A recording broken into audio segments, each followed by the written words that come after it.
ট্রেডিংয়ে stop loss মানে কি? Stop loss মানে কি দুর্বলতা? এই বিষয়ে আজকে আমি আলোচনা করব। আমি সুররঞ্জন গঙ্গোপাধ্যায় আপনাদের সবাইকে স্বাগত জানাচ্ছি এই ভিডিওতে। চলুন ভিডিওটা শুরু করি। দেখুন, সাইকোলজি খুবই ইম্পর্ট্যান্ট, আমি বারে বারেই বলি, এবং সাইকোলজি সম্পর্কে আমি বিভিন্ন ভিডিও করে থাকি, আপনারাও ভালোবাসছেন। তো আপনাদের যদি বলা হয় যে স্টপ লস কী, তো অনেকেই কিন্তু অনেক রকম কথা বলবেন, একদম কেতাবি ভাষাতে সংজ্ঞা দেবেন। আমি সেসব কথা বলতে চাইছি না, সেসব আপনারা শিখবেন, সেসব আপনারা জানবেন। কিন্তু স্টপ লসটা যাতে আপনার ভিতরে ঢুকে যায়, আপনার চরিত্রের ভেতরে ঢুকে যায়, আপনার মনের ভেতরে ঢুকে যায়, আপনার ধর্ম হয়ে ওঠে, সেই কথাটাকে আমি জানানোর জন্য চেষ্টা করেছি। এই স্টপ লস মানে যে কোথায় আপনি দেবেন তা কিন্তু আমি বলছি না। আমি বলছি স্টপ লস মানে কিন্তু আপনার দুর্বলতা নয়। আপনি থাম্বনেলে দেখলেন না, আমি কি লিখেছি? স্টপ লস সমান দুর্বলতা। এটা অনেক ট্রেডারদের ক্ষেত্রে আমি কিন্তু দেখেছি। ট্রেডিংয়ে যখন একটুখানি সফল হয়, তখন তারা বলতে শুরু করে যে স্টপ লস দিলে স্টপ লস আপনার খাবে। স্টপ লস আবার কি? স্টপ লসে কোনো প্রয়োজন নেই, আপনি রেখে দিন।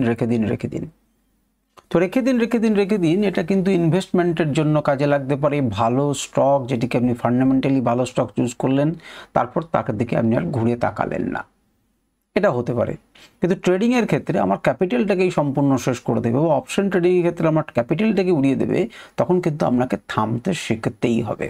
আপনি বুঝতেই পারছেন যে আপনার চিন্তাভাবনা পাল্টে গেছে, আপনার চিন্তাভাবনা যা করেছেন তার থেকে কিন্তু বিপরীত দিকে গেছে মার্কেট।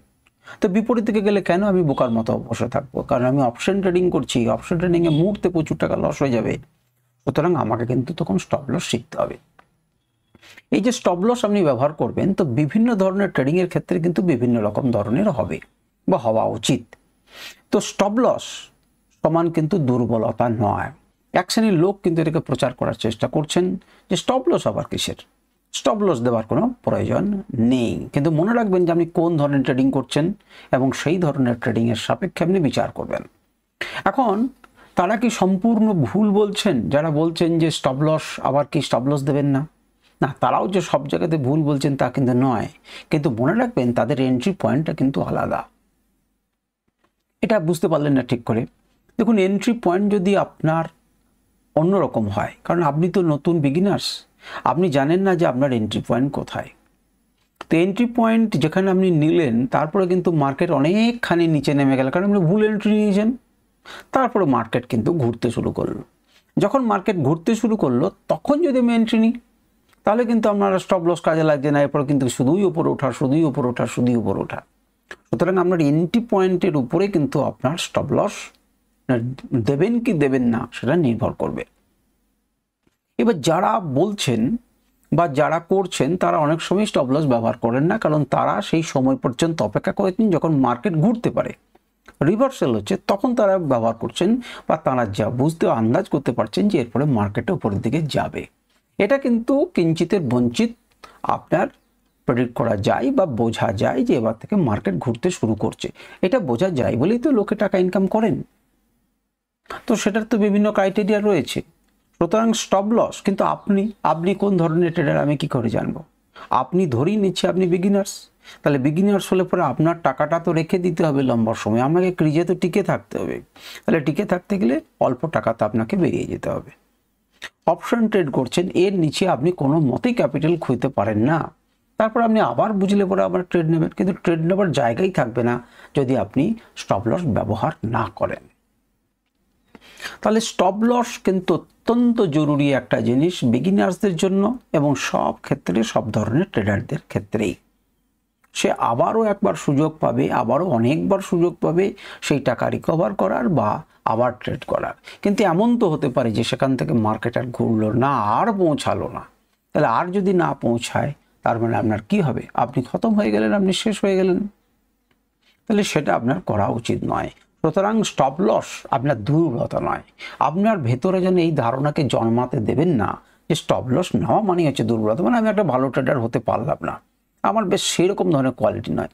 বরং ভাববেন যে স্টপ লস হচ্ছে বুদ্ধিমানদের আত্মরক্ষা। আপনি বুদ্ধিমান তাই আত্মরক্ষা করলেন, আপনি সহজে অল্পেই বেরিয়ে চলে এলেন। হ্যাঁ, আপনি ভুল প্রমাণ হলেন, সেখান থেকে আবার ধরুন মার্কেট ঘুরে গেল, আপনি আবার এন্ট্রি নেবেন। আপনাকে কে বাধা দিয়েছে? কিন্তু যদি না ঘরে, যদি একদম নিচেই চলতে থাকে, যেটা আমাদের সাথে সাধারণত হয়ে থাকে, তাহলে কি হবে? না তাহলে আমি প্রচুর লস করব। তাহলে সেটা তো বুদ্ধিমানের কাজ নয় যে একদিন এই সমস্ত টাকাটা লস করে দেওয়ার। আমার 200 টাকা যাক, আমার 200 টাকা বেশি গেছে যাক, কিন্তু আমি তো বাঁচাতে পারলাম নিজেকে। সুতরাং কখনোই এটার মধ্যে জন্ম নেবেন না, কারণ আপনারা বিভিন্ন রকম ইউটিউব ভিডিও তো দেখেন। সুতরাং আমার মনে হয়েছিল যে আপনাদের মধ্যে এই ধরনের ধারণা জন্ম নিতে পারে যে স্টপ লস আবার কি, স্টপ লস ব্যবহার করা নেই, কারণ বড় বড় ট্রেডাররা স্টপ লস নিয়ে কথা বলছেন যে স্টপ লস নয়। কিন্তু আপনি বিগিনার্স, আপনি মনে রাখবেন যে আপনার 10,000 টাকা ম্যাটার করে, ওদের 10,000 টাকা ম্যাটার করছে না, ওদের চমকটা ম্যাটার করছেন। সুতরাং স্টপ লস আপনি নেবেন, আপনি স্টপ লসে দিয়ে নিজেকে থামিয়ে দেবেন। আপনি প্রথমেই সারেন্ডার করে দেবেন মার্কেটের কাছে যে আমার আর দম নেই। যারা মনে করুন আপনি 100 টাকা একটা জিনিস কিনলেন, আপনি স্টপ লস দিলেন 95 টাকায়, একদল স্টপ লস দিল 90 টাকায়, একদল স্টপ লস দিল 80 টাকায়, একদল স্টপ লস দিল 50 টাকায়, একদল স্টপ লস দিল 40 টাকায়। তাহলে প্রথমেই 95 কাটবে, পরে 90 কাটবে, পরে 80 কাটবে, তারপর 70 কাটবে, হয়ে যাবে। এখন আপনার তেল দেখাতে আপনি 0 টাকা দিলেন, 0 টাকা দিলেন।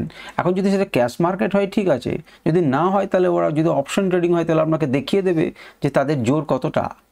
আপনি থেমে থাকতে পারবেন না, সেটাকে খাবে এবং তারপর উঠবে। সুতরাং সেটা তো বুদ্ধিমানের কাজ নয়।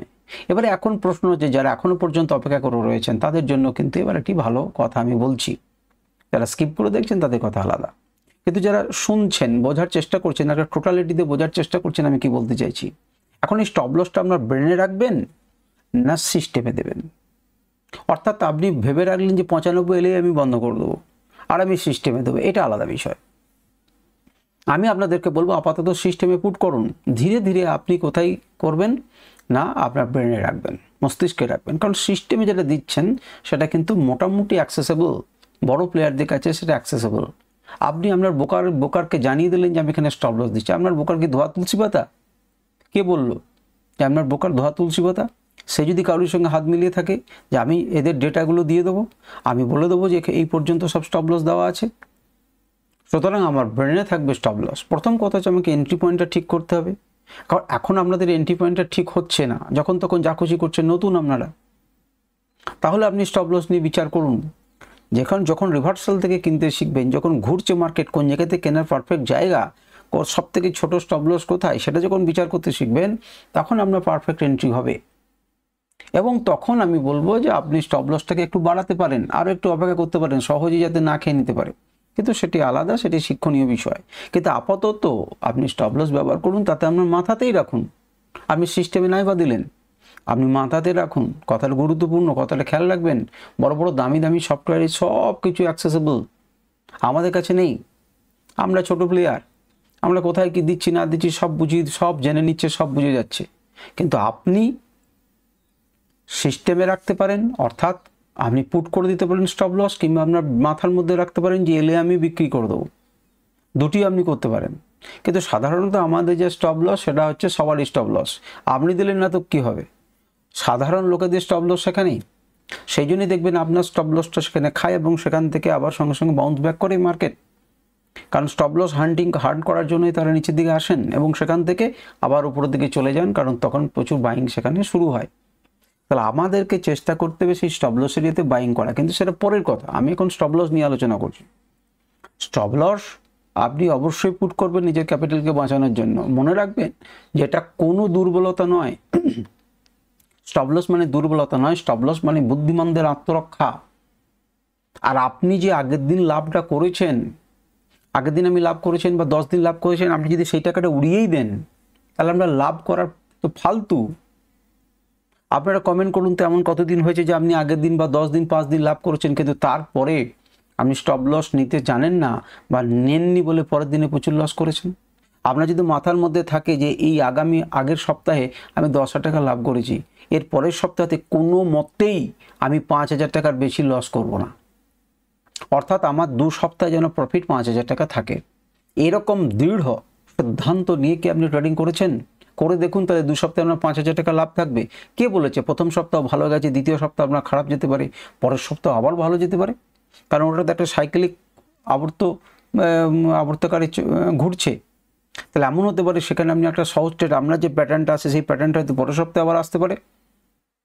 আপনি নিজেকে আরও সংশোধন করার সুযোগ পেলেন, কিন্তু অন্ততপক্ষে আপনি 2 সপ্তাহে 5,000 টাকা ইনকাম করে একটা গ্রিনে আছেন, কিন্তু প্রথম সপ্তাহে 10,000 টাকা ইনকাম করলেন, পরের সপ্তাহে সেই লাভটাকে আপনি স্টপ লস নিলেন না বলে হারিয়ে দিলেন। এবারে আপনি আরও খানিকটা হারালেন এবং আবার 2 সপ্তাহ পরে আমার নিটফল 0 প্লাস মাইনাসের দিকে আপনার নিটফল হয়ে দাঁড়ালো। তো সেটা তো বুদ্ধিমানের কাজ নয়। কাজ কি? তাহলে আপনারা সিদ্ধান্ত নিন, স্টপ লস নিতে শিখুন, স্টপ লসের প্রয়োজনের সঠিক জায়গায় নিতে শিখুন। এন্ট্রি তো ঠিক করতেই হবে, কিন্তু স্টপ লস আপনি আপনার মাথার মধ্যে রাখুন। আর যদি খুব বিগিনার হন তাহলে আপনি কোথায় রাখবেন না সিস্টেমে দিয়ে দেন, কোনো অসুবিধা নেই। আপনার যাক পয়সা, অল্প অল্প করে তো আপনি ট্রেড নিচ্ছেন, আপনার যাক পয়সা ক্ষতি নেই, আপনি ধীরে ধীরে শেখার চেষ্টা করুন। আজকে পর্যন্ত স্টপ লস নিয়ে অনেক গুরুত্বপূর্ণ কথা বললাম, আশা করি এগুলো আপনাদের কাজে লাগবে এবং আপনারা কমেন্ট যেন অবশ্যই লিখবেন, আমি পড়বো যে স্টপ লস নিয়ে আমাদের চিন্তা ভাবনা কি। আজকের আলোচনা এই পর্যন্তই। নমস্কার, ধন্যবাদ।